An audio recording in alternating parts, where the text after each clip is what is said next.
Hey, folks, welcome back to Ken Michaels Radio, where we're always talking about the Beatles here. We never get enough Beatles on this channel. And one of the things that I like to do from time to time is to have a Fab Five show, which we're going to do right now with my special guest.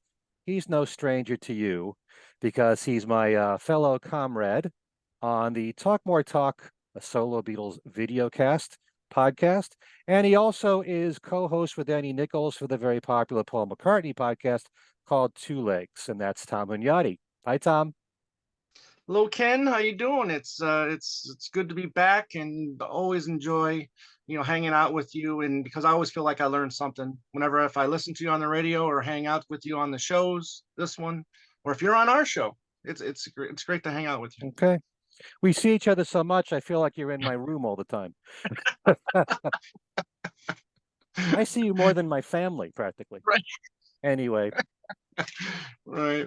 I hear So you. for anyone that is not familiar with the Fab Five show, that's when I ask my guests to name 5 albums, one Beatles album, one from each solo Beatle, that happen to be the albums that you feel like listening to today. And I'm not asking for your favorite album, although it could be, or what you think is the best of the bunch, Beatles and solo. Just what you're in the mood to listen to now. And I just know because there's so many albums to pick from, especially from the solo catalog of the Beatles. There are times when, for example, I may be more in the mood to listen to Wildlife than I feel like listening to Tug of War. Even if I think Tug of War is 10 times a better album than Wildlife, there are times when I'm more in the mood for Wildlife for whatever reason. And we're exploring that. The important thing is to find out why, to get into the mind of Tom HUNYADY in this show and find Oh, out, which could be a dangerous thing, I know. But I've subjected all you people to my brain. Now we're going to explore Tom's brain in this show. And we're going to mix it up, shuffle the deck, pick various Beatles, and we're going to start with Ringo. Oh, okay. Well, for Ringo, it was a no-brainer for me because this album's been carrying on since we talked about it last year on Talk More Talk, and that's been Old Wave. Again, with the reissue of the album on Record Store Day on CD and on vinyl. I've been playing this album a lot and really enjoying it. Again, I've talked about this before. Just the chemistry between Ringo and Joe Walsh is really impressive. They know each other so well. They blend their instruments together very well. And I've thought that Joe Walsh did a good job producing it, and I may have spoke when I was talking about it on the last episode of Talk More Talk. Sometimes I don't really think the production was bad. I think it was the mix maybe the on the CD. I feel like sometimes the album sounds a little flat, but other than that, I think this is a really good album from the first track up until to the 7th track. And then I enjoy the 8, 9, and 10 track going down. Everybody's in a hurry but me, as far as we can go. But from 1 to 7, I think this is an album that a lot of people can get into. Joe Walsh does an amazing job with the guitar. In My Car, Hopeless, Alibi, Be My Baby, She's About a Mover. Picture Show Life for me is arguably maybe the best track on the album. But it's really, for this one, it's rediscovering it because I did have this in the early 90s when it came out on CD, but I guess I was just in a different place at that time, music wise, what I was listening to, because grunge was my thing in 93, 94, 95, and same with heavy metal. I mean, I don't I don't lie about that. I mean, I still enjoy heavy metal, but the thing is, it's all about the rediscovering, coming back. I mean, I've always said that these 5 are my favorite, the 5 camps, the Beatles and the solos, right? And sometimes I'll veer off in a different direction from time to time, but I always come back to the 5 camps. And rediscovering this one again, it has been a joy. It really has. So Old Wave is my Ringo pick. Well, I've said for many years, and I agree with you, that Ringo and Joe Walsh are a good combination. And there's something about Joe. They work together so well. When they write together, it's very suitable for Ringo. In my car, the mere fact that Joe himself covered the song Right. tells you that he likes the song a lot too.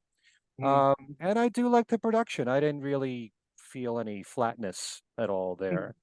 Okay. But yeah, uh, the only thing about, and I still enjoy listening to it, to end the album with two Yeah. basically jams or instrumentals, does that make the album weaker for you? Does it bring it down a peg? It Or might bring it down a peg. Maybe if those instrumentals were kind of like make one on the on side A, one was on side B. I think maybe it might take Hmm, away from those first seven tracks that are really really strong. right. You know, so I don't know. I mean, this is just me. I mean, somebody. I mean, whoever's listening to Old Wave, they might like those two tracks, and might not. They might think that there's nothing wrong with them, and that's fine too. But for me, I mean, yeah, I would like this the track listing to be as strong as possible. I mean, sometimes it kind of brings a song, an album down if it's like kind of like mixed in between, Hmm, really good tracks. Maybe it brings it down a little bit.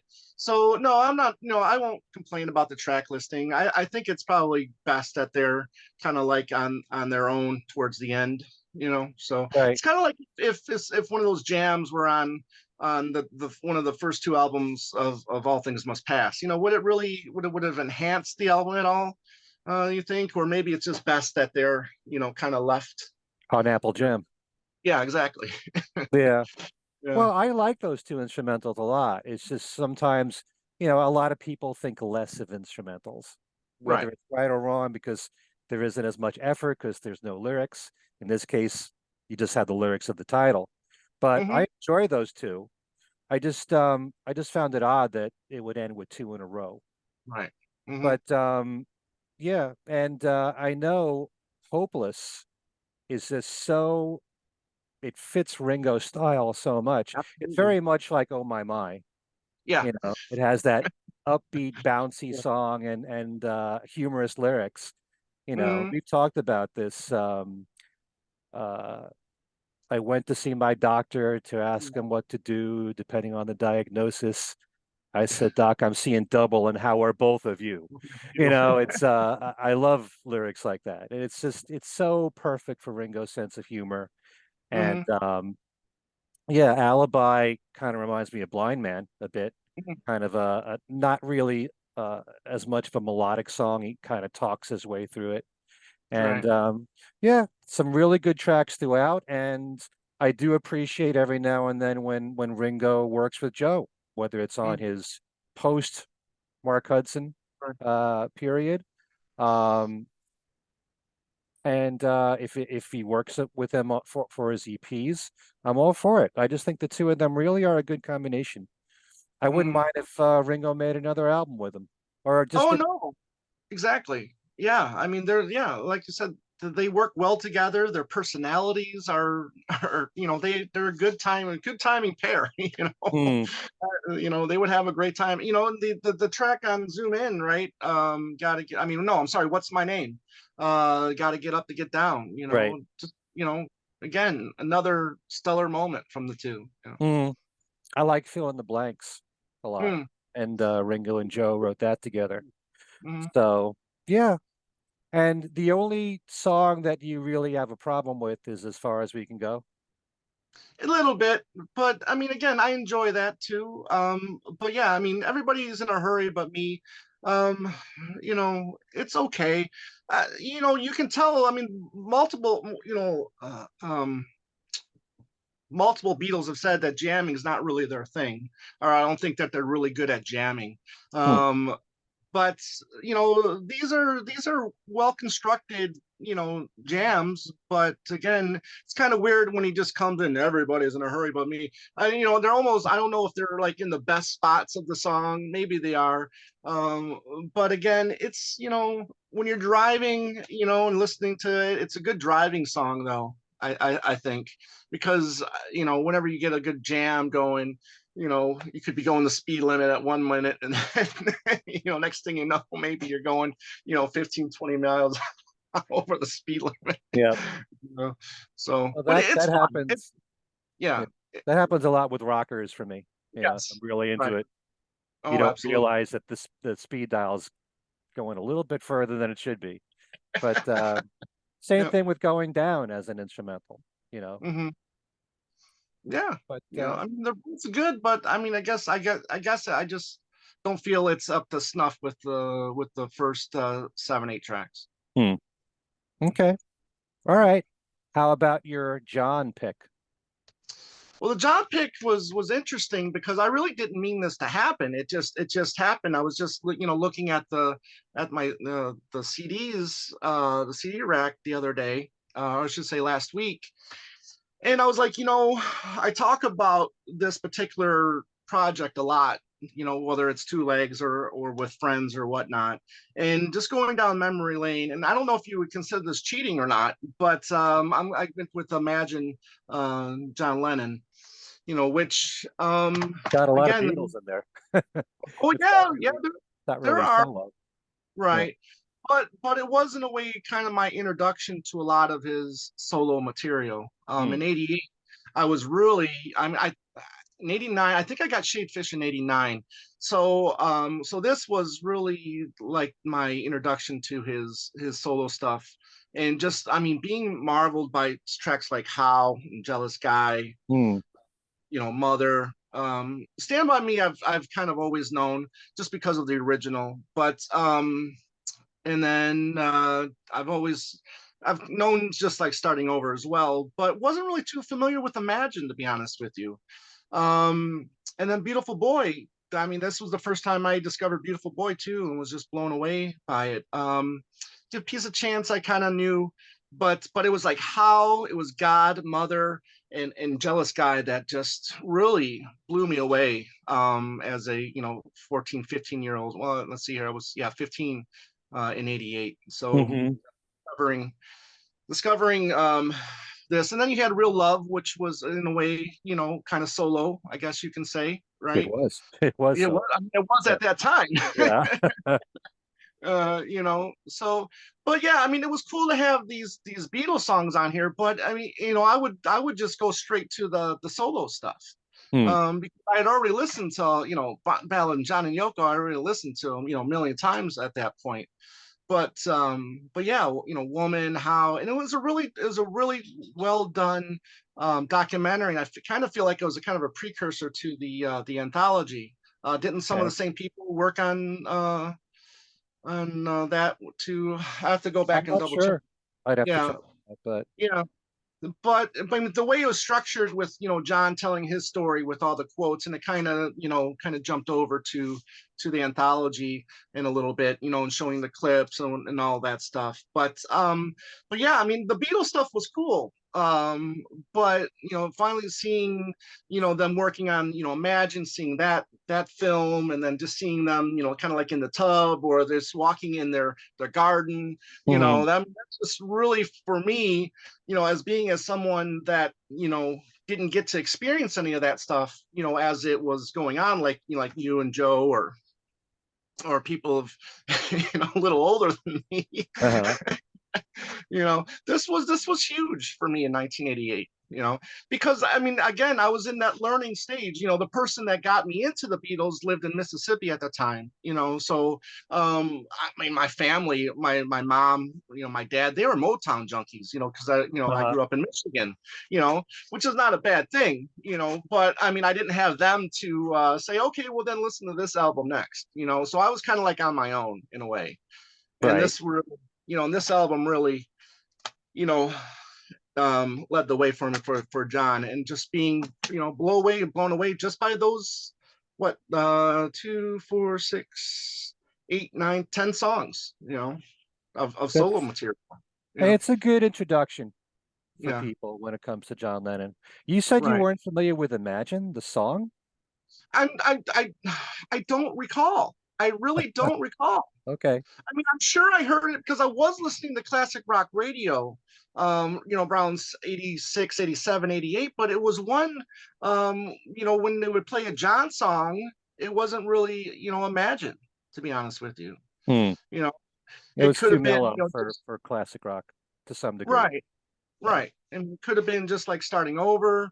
Maybe it could have been whatever gets you through the night. My games was I remember being played on classic rock radio in Michigan at Yeah. least Instant so Karma, I'm sure. yeah, Instant Karma, yeah, which I'm kind of surprised isn't on this compilation, but that's fine. I Yeah, got it's to it interesting. eventually. It's interesting that the songs that you picked, with the exception of Mother, they were more album cuts, Yes, so you're going deeper. So yes, that's what always excites me whenever there is any kind of a compilation is what are they going to put on there outside of the right, hit, singles, you know? yes, I remember yeah, when that compilation came out on John called Working Class Hero, which is a favorite of mine, 2 CDs, and it's a lot right. of great album cuts on there because you can go deeper than just the singles when you got 2 discs. But yeah, so you still go back to Imagine John Lennon then?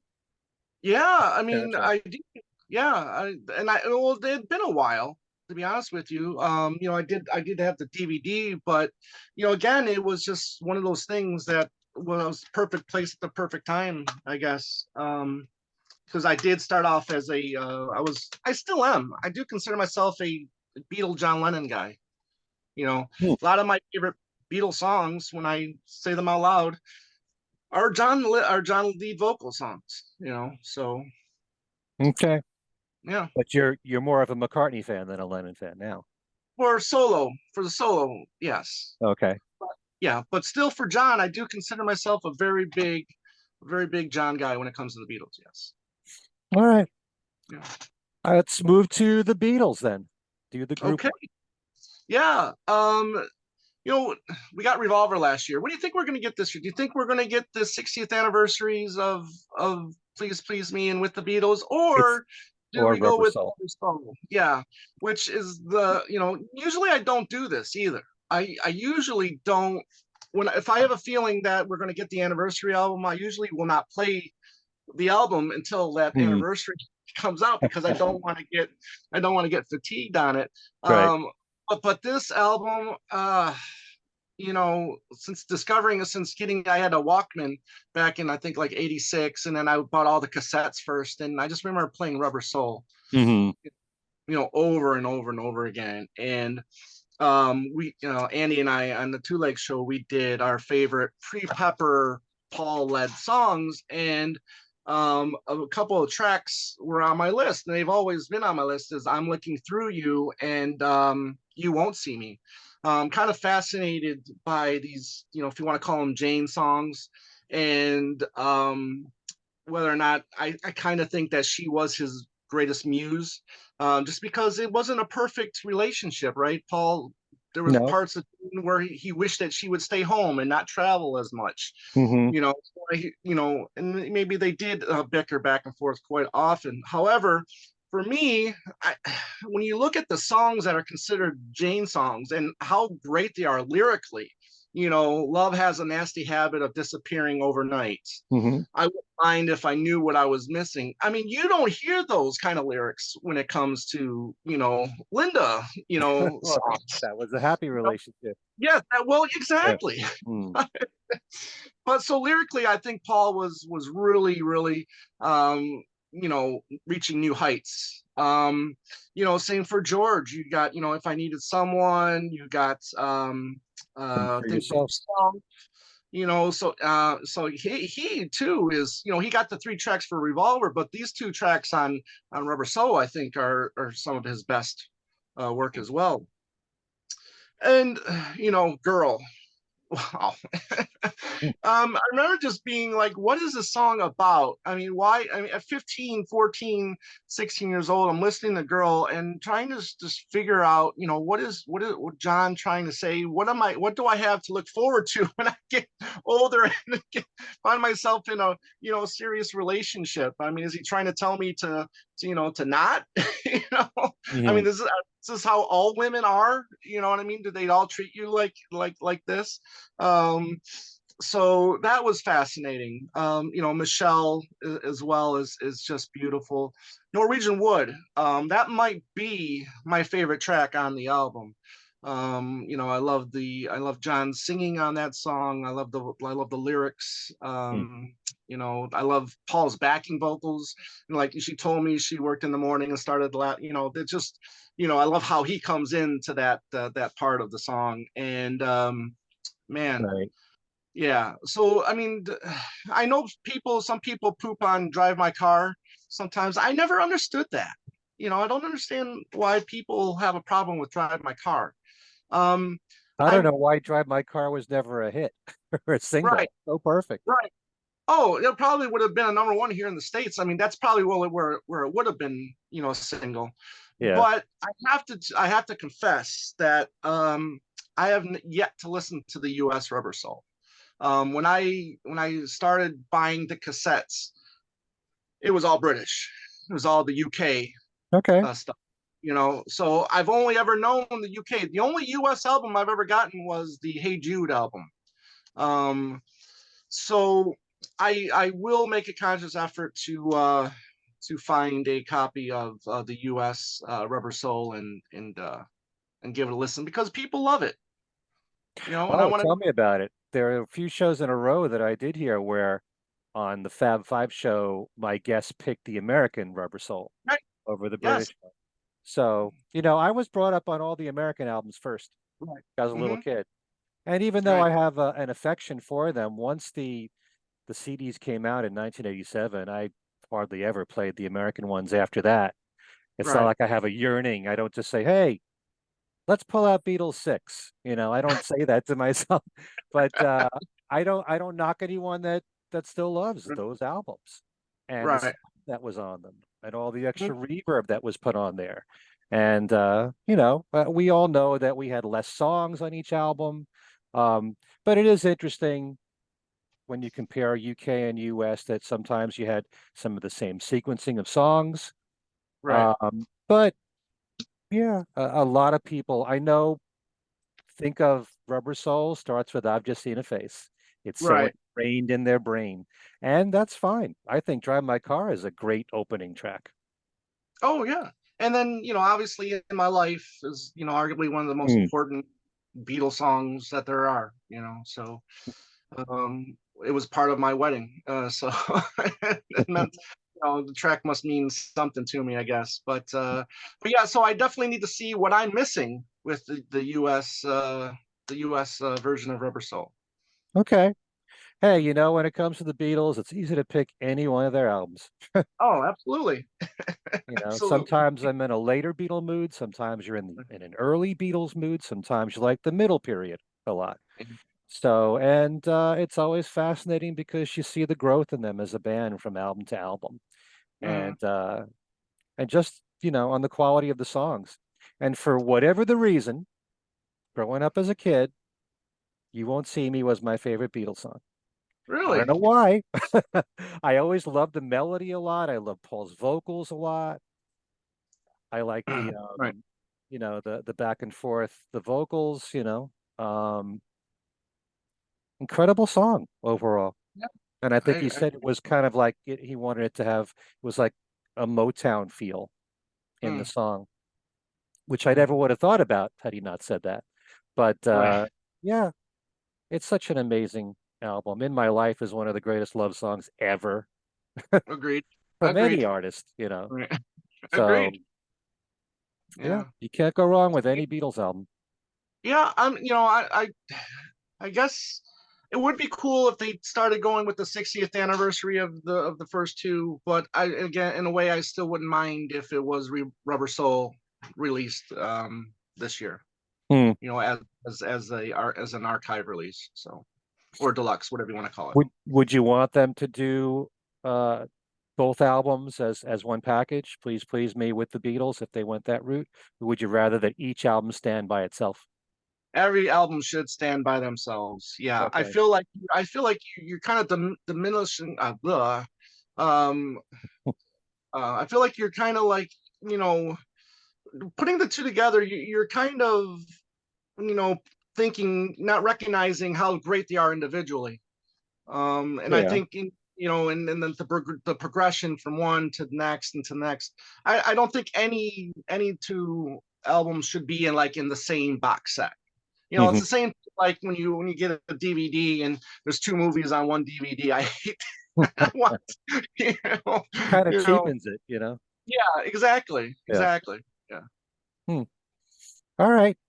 Good choice. Well, any Beatles album is a good choice. I All right. think so. How about George next? All right. Well, and I gotta say, a lot of these are very recent. So That's fine. We're talking yeah, about now. That's the yeah, whole purpose. exactly. And talking about now, let's while we're here now, let's talk about the album that features "Be Here Now." Mm. And we all know that this is your favorite album, and I'm sure you could talk 3-4 hours about this album if you haven't already. you know, but doing that show with the under what we thought was underrated, I kind of do feel like this one is kind of now, you know people don't maybe respect it as much as the other works when there is so much good work on here. um you know Again, I was just listening to this in the car on the way home from work, and "Be Here Now" is a track that I have just kicked to the side for many years. Hmm. And it's just one now that when I hear that those opening acoustic guitar licks from George, it's just like it just trans it's just like transfers you to another world almost, in a way. you know and you almost need to stop driving and just sit and appreciate it. And that, and then obviously you got the "Give Me Love," which "Give Me Love" is fine. It's just I've never really considered it as great as maybe some of his other hit singles. But I still appreciate it, don't get me wrong. Hmm. Soon You Blues" is a lot of fun. Obviously, "Don't Let Me Wait Too Long," we can all talk about that for hours, as the missing single. Hmm. "Living in the Material World" is a lot of fun, as well. I don't know if you believe that 110%, maybe, but I don't know. It's interesting. It's interesting to see where he was at, philosophically, spiritually, and putting him down in song. Maybe it came because of the success of "All Things Must Pass" and the success of Hmm. "My Sweet Lord," that he felt like he could continue to go down that path of singing about his beliefs. Maybe, I Right. don't know if you would agree with that. but um but yeah, and then "The Lord Loves the One That Loves the Lord." You read that title and you think, okay, this is just going to be like a slow, kind of like, not like an organ based song or whatever. And then you play it and it's such a good rocker. Uh, I know, and his vocals on that are really good. But "Try Some, Buy Some," I like his version a lot. And you know some of the other slower songs I'm still trying to get into. I know that you love, was it "The Day the World Gets Around," or was the one I that you love the were? whole album, but That Is All to me is one of the greatest Yeah, love songs ever. right. Yeah, Uh, yeah. right. So, there's still, some growing for me on this album a little bit, but I really think this was a really good follow up to "All Things Must Pass." So In many ways, I look at this album as being sort of like a stripped down "All Things Must Pass" because yeah. it doesn't have the Phil Spector production with the exception of "Try Some, Buy Some." Mm, So, if "All Things Must Pass" had the kind of production like "Living in the Material World," it mm, would have a different feel to it altogether. And I love both because, I never knocked the Phil Spector production, "All Things right, Must Pass." I've always said that the song is more important than the production, but part of the reason why "All Things Must Pass" was so successful was because of what Phil Spector brought. Same thing right. I say with Jeff Lynne and Cloud Nine. Um, but yeah, I think you really have to be in the mood to listen to an album like "Living in the Material World." Um, they're very deep songs. They're songs where George is speaking his mind about what's important to him in his spiritual path. And not everybody's in the mood to hear that stuff. Right. Some Do you people think? just want to hear Yeah. Don't let me wait too long. You know, Correct. previous show I just did here with which was my Youngblood show. I had Mhm. Jonathan Pushkar on there. He's a gem recording artist. He does power pop. You know, we were talking about George, and he said he really can't get into the heavier side of George. He prefers "Got My Mind Set on You" and Crackerbox Palace and the lighter songs and the humorous side of George. There's a lot of people who are like that, and Right. you can also do spiritual and be commercial, like My Sweet Oh, yeah. Lord, and What is Life? Sorry, Right. and a lot of people prefer that. They don't want the preachy side of George. You know, I think I made the mistake when I started doing the Fab Five series. I said, if you didn't have to think about it and you were going to go in your car or go on a trip, what John Lennon album would you pick? What George Harrison? Sometimes what you pick for the car is different because Right. you want to. I'd much rather listen to Cloud Nine in the car than listen to Living in the Material World in the car, Right. because Living in the Material World is an album that you have to sit down and listen to Hmm. and not be disturbed. Just listen to the music or listen in your headphones. Concentrate on what George is telling you. I don't want to say Cloud Nine is like mindless, but you know what I'm saying. I mean, I'd rather hear Devil's Radio and rock out in the car to Yeah. something like that than listen Yeah. to Here Now in the car. You know, Do you? Yeah. Would you consider this like his Plastic Ono Band release that's what I album? said. I said Yeah. that. I think I said that Yeah. on I the couldn't Let's remember if Talk it was More Talk. you. Yeah. I couldn't remember if that was you or Joe that said that. No, that was me. I've been saying that for years too. It's very Yeah. because it's so deeply personal. Yeah. It's him And it is bearing stripped his down. soul. Yeah. Yeah. And Be Here Now is so brilliant. Yeah. It's brilliant in the fact that it's just George and an acoustic guitar and a very simple message with very few words. It's like a mantra. Mm-hmm. Each word drags. Yeah. Remember Agreed. Yeah. Yeah. now. It's very slow, but it's just so gorgeous. Um, the way I that agree. it's arranged. That's part of the brilliance of these songs too. And that is all. I mean, that is the something of George Harrison's solo catalog, I think. I really wish that song had been a single and was given a lot of airplay. It's such a gorgeous melody, very simple words as a love Right. song. It's brilliant. And the Mm. fact that Andy Williams covered it has Oh got to wow. tell you something. Yeah.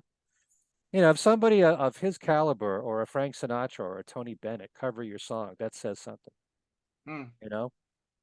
Anyway, well, Mm. I'm glad you picked that one.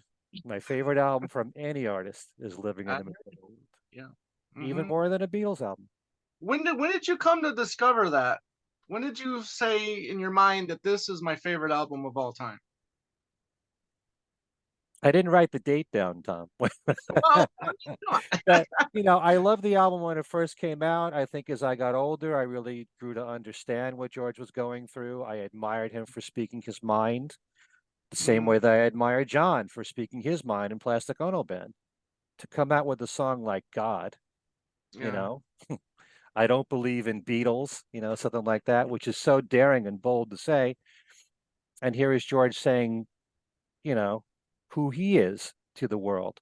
I hope you accept me the way that I am. If you don't, fine, but please accept me on my journey, you know. Um, the light that is light of the world is saying Mhm. just that. Right. It's so brilliant. I think probably going into the 80s, as I developed more of an appreciation for the spiritual songs of George. Okay. Um, and I like all the spiritual songs of George. I'm not dismissing All Things Must Pass because it's so brilliant. All Things Right. Must Pass is two albums of great material. I understand why everybody looks at it as his best, and even many people say it's the best solo album for many of the Beatles. I'm not going to Right. argue with that. I'm just saying that Living in the Material World touches me more than any Mhm. album from any artist. Right. Because you got songs like, Hear Me Lord, My Sweet Lord, and people don't consider that album preachy like they do like to do living in the material world. Hmm. Well, saying the Lord loves the one that loves the Lord, Right. and if you don't, you're not going to get loving. It's like you better do this. A lot of people were, um, Yeah. you know, not that happy with George saying something like that. But I admire him for speaking his mind. Okay. It's the true George right there. And then there's the other side of George, the lighter side of George that a lot of people like and prefer more. Mm-hmm. Cracker Box Palace, like I said, this song, you know? Really love it. Yeah. So there you go. All right. Since you have a Paul McCartnney podcast, I saved Paul for last. Yeah. I would It, think that I'd know your feelings about Paul right. completely at this point, Right. but I have no idea what album you would listen to the most right now from Paul, despite all the conversations we've had. But what is Right. your album of choice right now? Sometimes it just takes somebody to mention it. Um, like Kid O'Toole did Monday night for our latest episode of Talk More Talk. Hmm. And, and I hadn't listened to Memory Almost Full for a little while. And I've never thought it underrated. I know we were speaking to the casual fan, when we were making our picks as underrated, but I have always had a fond appreciation for Memory Almost Full. There's a lot of really good tracks on here. Kind of a little bit of everything in a way, Hmm. like as we expect from Paul, right? Dance Tonight, Ever Present Past. I mean, I can go through the whole list, but I do want to focus on that, the so-called medley, which I don't really consider a medley, not in the same way as the Abbey Road medley or even the Red Rose Speedway medley, because I've always felt like they're already songs, and he just kind of like they edit them right next to each other in a way. Right. Yet they really flow that way. They do, and it's really interesting, especially the first two, Vintage Clothes and That Was Me. Um, you know, uh, don't don't live in the past. Hold on to something that's changing fast. Hmm. Always appreciate that. There's Joe and I sometimes kid with each other about past versus current states of mind, but yeah, the Vintage Clothes, Check the Rack, Went Without is coming back. I mean, that's like every other decade, right? I mean, Hmm. something that was out at some point in the past has come back. That Was Me. As he's going through his life and amazed of what he was able to accomplish, Right. without having a job, right? As he says, he's lucky that he's never had a job. Hmm. Um, but yeah, That Was Me is another great accomplishment. The one that's kind of the weakest, but I still enjoy, and that's Feet in the Clouds. But we know, with the very, very, that part of the Uh-huh. song kind of brings it down a little bit, but it's still very fun. I like my teacher said I had my, head in the clouds. I mean, I like the Feet in the Clouds aspect of it too. I mean, very cool. And then the House of Wax, which might be, Amazing. yeah, It's an amazing song. it could have been the best song on the album, except for there was another song on the album that's right after it that Hmm. kind of trumps it, right? Um, For but me, but the definitely. yeah, Yeah. yeah, the guitar work on House of Wax, whether it's Paul or Rusty, I'm still not 100% sure. I know in the credits I think it says Rusty in there. I didn't go back and look, but end of the end, it's you would I never, as a Paul fan then, I would never have imagined him singing a song like that. um but I guess I shouldn't be surprised. It's we've gone over the lyrics before. I don't want to Yeah. drag it on about this album, but that it's just an emotional, moving, whatever you want to call it. I will not play that song. When that unfortunate time comes, I probably will never play the song again. It's just, I am probably exaggerating a little bit, but just to know that song exists after he passes, it just will never feel the same listening to it again, in a way, I guess, Well, if that he's makes sense. telling you how he'd Yeah. like you to respond. Right. Yes, I understand that, but that might not how I want to respond. He'd want You know, everyone to party, you know? yeah, that's true. That's true. But the experimental side with Mr. Bellamy, I think Oh is yeah. really cool. The really good rocker with only Mama Knows, with the kind of like the misleading aspect of it. With the orchestra or symphony or whatever you want to call it, at the beginning, at the end, Mhm. kind of misleads you in a little bit. Like, what is this going to be? "See Your Sunshine" is a great track too. That's an I think. amazing song. Great Yeah. bass playing in there. He just lets Yes. loose on the bass. Yeah. Right. Yeah. So yeah, I mean, thanks to Kit. I want to say thank you, Kit, for making me, or not making me, but inspiring me to put this one back into the old CD player. Yeah, I mean it's definitely one that I probably don't give enough credit for because it I think we all fall victim of this. The Right. previous album is so great Right. with Chaos and Creation in the Backyard that you tend to not give enough respect to the follow-up. Right. And even though I think people will disagree with this when I say it, Band on the Run was such a big success, and Venus and Mars really was successful, but a lot of Hmm. people don't hold it in the high regard of Band on the Right. Run. And Right. now there's a lot of people who are respecting and really, you know, acknowledging Venus and Mars as a truly great album, as they should. Right. So, yeah. But is it because Kit mentioned that on our show that you're thinking about, or were you actually playing it before? No, no, actually, no. Her bringing it up, just triggered my mind, and just like, hey, I haven't played Memory Almost Full in a while, so let's just pull it out and let's play it. Yeah. So that's what you know. But again, I already know it's a great album for me. But in a way, it's like you said. I mean, did Let It Be really have a chance following Abbey Road? You know what I mean? It's just like you have such a great album, leading, before prior, as Hmm. in Creation. Everybody's blown away by it. It's an instant classic. We all appraised it favorably the minute it came out, right? Hmm. And then okay, then we get the announcement that Memory Almost Full is out, and like, is this? I mean, can he get any better than what he just did with Chaos and Creation? In a Hmm. way, yeah, maybe.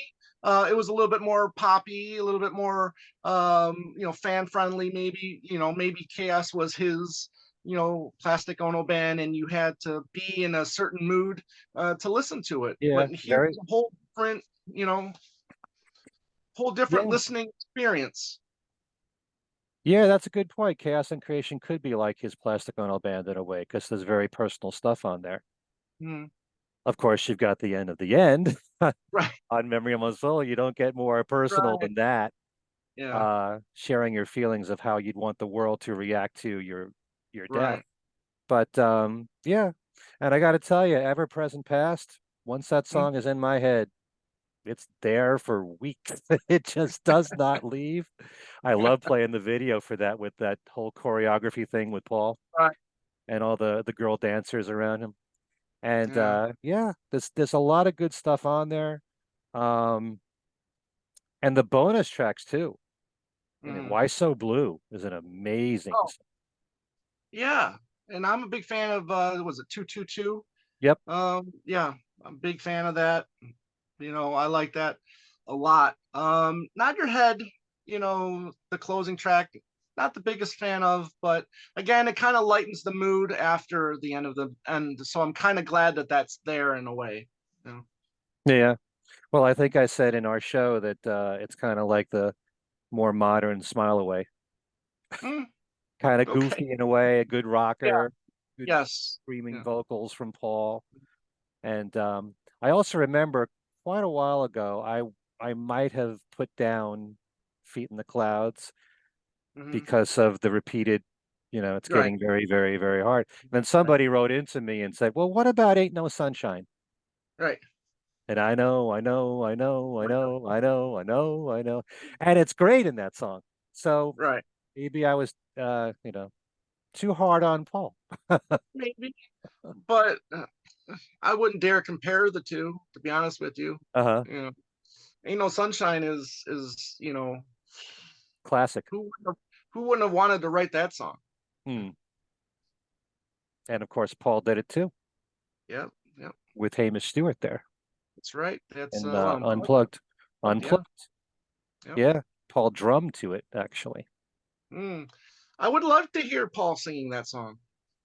I think he would do a fantastic job. Yep, Hamish did the vocals there. Yes, that's right. Yeah. All right. So before we go, want to give a quick plug to Two Legs and what you're doing. What Yeah, you're thank doing. you. Yeah, It that you're just doing. comes out of me without even planning it. Hey, what's We that you're doing? Yeah, what's that you're doing? Well, Two Legs, please check us out on YouTube. Two Legs, a Paul McCartney podcast. We've got a lot going on. 2 weeks time, I think we had the Queen back on, and we discussed a topic about the missing '80s single, and maybe I won't show the single, but you'll have to, it's what it came out in February of '84 is just to give you kind of an idea of the timeline there. But we had a good chat with that. We talked about the track. We talked about the theories as to why this track wasn't released, and we talked about whether or not we thought it would have been a good single. So that was a lot of fun. We just did a chat with Madeline Baccaro about her new book, In Your Mind, and we also On talked a little Yoko. bit. On Yeah, Yoko Ono, for anyone that doesn't know. yeah, in your mind. Oh, no, thank you. Yeah. And we talked about a little bit about Paul and Yoko's relationship through the years. It's been kind of a roller coaster ride, Hmm. So yeah, I mean, we got a lot of coming up, and we just featured a new kind of show, monthly show called Stuck Inside These Four Walls, with myself, Andy, Joe Mayo, and Beatley Tone, Beatles channel, who's pretty new. Ken, yeah, I think he'd be a great guest on your show. Okay, And I'll reach out to him. yeah, and it's like the four of us, 4 rounds of we try to do topics, and I'll tell you more afterwards what I really envisioned for this show. It's not really a question type thing, but we did 4 rounds, tried to go as fast as we could, and that was just posted on the 1st, I believe. So thank you for everybody for checking that out, and thank you everybody for checking out the Two Leg Show, the Talk More Talk Show, and Ken Michaels radio show, because I'm just amazed by a lot of the people that he gets on this show, and it's great. Well, you're pretty active yourself there, Tom.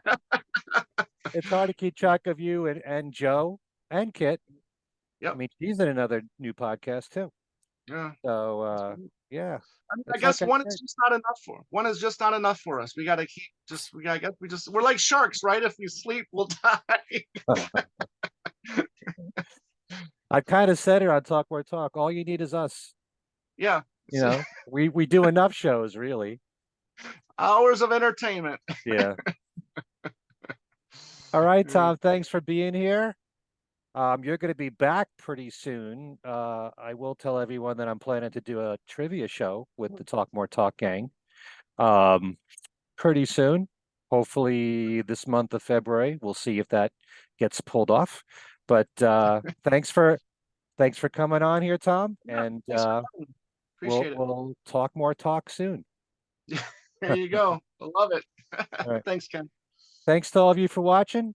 We'll see you next time.